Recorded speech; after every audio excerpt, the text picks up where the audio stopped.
Very much, we have a liaison officer working in Delhi, as mainly government organizations are in Delhi.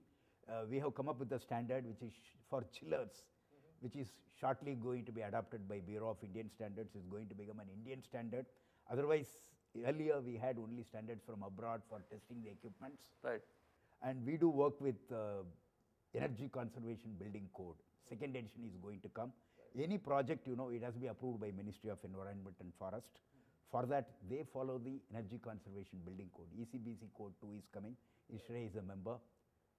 So you've been actually involved in writing Bureau these of Energy Efficiency policies. we work on. Wonderful. We're trying to work out a lot of checklists. Wonderful. Like, when we see a central plant, the power consumption has to be 150 kilowatt hour per annum per square meter. So this is mandated. Figures, okay. Yes. But there are, innovations. A good air conditioning system, it's not only air conditioning, the complete system. Right. So air conditioning engineers, as they have a big stake, because more than 50% of the power is consumed by AC. Right. They have started working with architects. Right. So I used to tell that architects have started doing engineering and engineers have started doing architecture. Right. Mainly to conserve energy.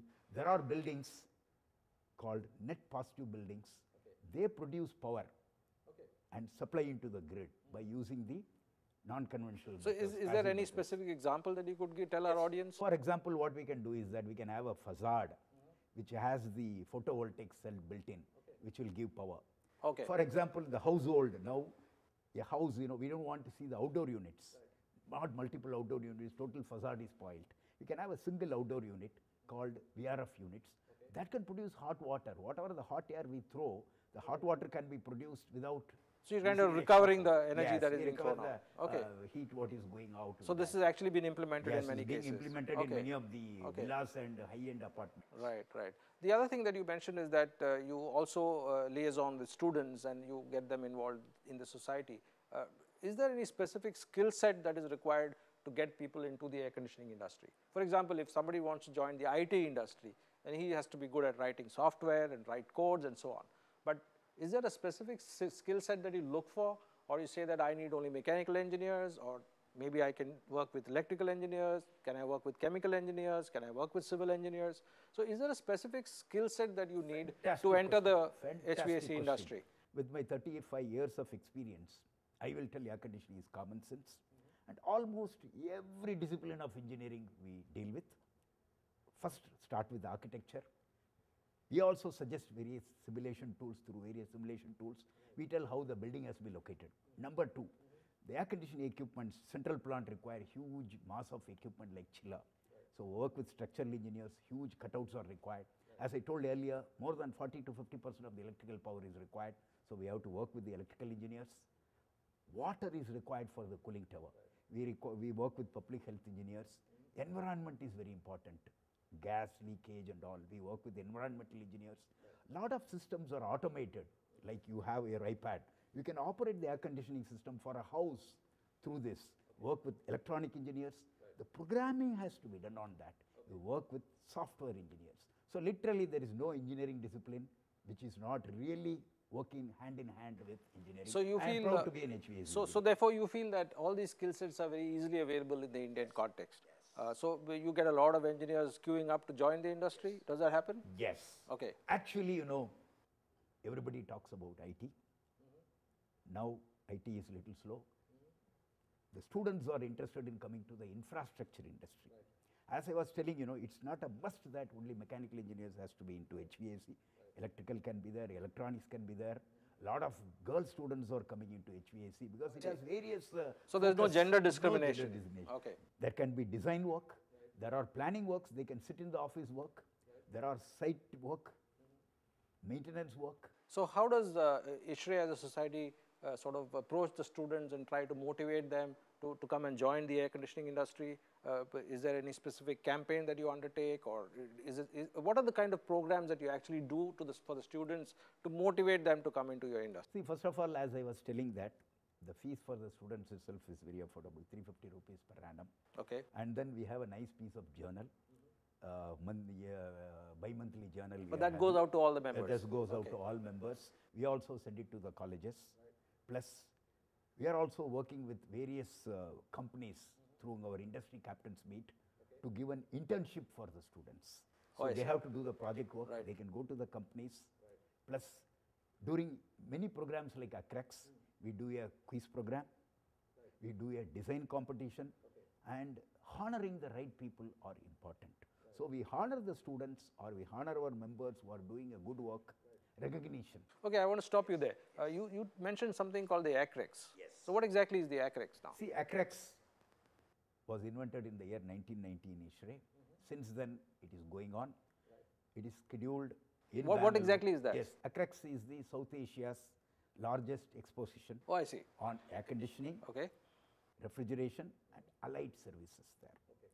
It comes in rotation amongst Bangalore, Delhi, and Mumbai. It's an annual event that Yes, you do? it's an Okay. annual event. Okay. This year, 2014, it happened in Delhi. We are going to have the 2015 edition in Bangalore on 26th, 27th, 28th February. And that is going to be the 25th year of ACREX. Oh, so all viewers watching this program, please make a note. Nirmal, can you repeat the dates again? Yes, 26th, 27th, 28th February, February? 2015 at Bangalore, Okay. Bangalore International Expositions. So that's going to be the biggest collection of equipment manufacturers, not only from India, you're going to get people from across the Abroad, world. more than 30 to 40% of the exhibitors are from abroad. And is it just an exhibition, or are you going to have some events that will happen where people can actually come and learn and find out more about what's happening in the industry? Are there some programs which happen Very along much. with that? See, almost all the associate societies, including ASHRAE. ASHRAE is a counterpart of ISHRAE, mainly in US. Like ISHRAE has more than 10,000 members. ASHRAE has around 55,000 members. The event is totally endorsed by ASHRAE. A lot of companies from abroad come in. Apart from that, we have series of workshops of interest topics. That comes as almost 1/10 of the price what ASHRAE offers. And we have two extensive pavilions, exclusive pavilions. One is called Smart Home. Now, any house you can operate from your laptop, right from right. So maybe you want to talk about the smart homes a little bit, because a large majority of our viewers are sitting in their homes, and all of them have air conditioning, and all of them use the internet on a day-to-day basis. So perhaps you could speak a little bit about what smart homes are all about, and if they don't have a smart home, well, you can go to Bangalore and find out how you can get your home made much smarter. Very much. See, smart home not only controls the air conditioning, it can control the lighting. It can control the blind position there. It can change the temperature. So I can actually, punch a few buttons Yes, here you and can put the punch lights it off in your and house. punch in. Yes. I can do that. Actually, we can do like this. Moment you are driving it, it can sense your car, open the gate. Then moment you come in, it can open that. Moment you are fed in, you are entering that, air conditioning can switch on. Because moment you enter the air conditioning, you start in, it will take at least 5 minutes for the temperature to come down. Okay. All can be done. It can monitor the outside air quantity, because outside air quantity, there are two parameters. One is based on the area, next is based on the occupancy. So the outside air So quantity occupancy means the number of people who are there. inside. Okay. It can, the toilet fans can be switched on moment you enter. The light can enter, the light can come on when you enter using the motion sensor. So all this is part of the Yes. smart home gamut. So it's And not just air conditioning No, we're it's not talking just about. air conditioning. Anything can be really done Okay. on that, and it can be centralized. Suppose your son is sitting or sleeping or daughter is sleeping. You want to change the temperature. You can change it at a different place. At a central place, you can do the program. So if you don't like your son, you can just put the AC off. Wonderful. That sounds very And interesting. you can monitor through video cameras. Okay.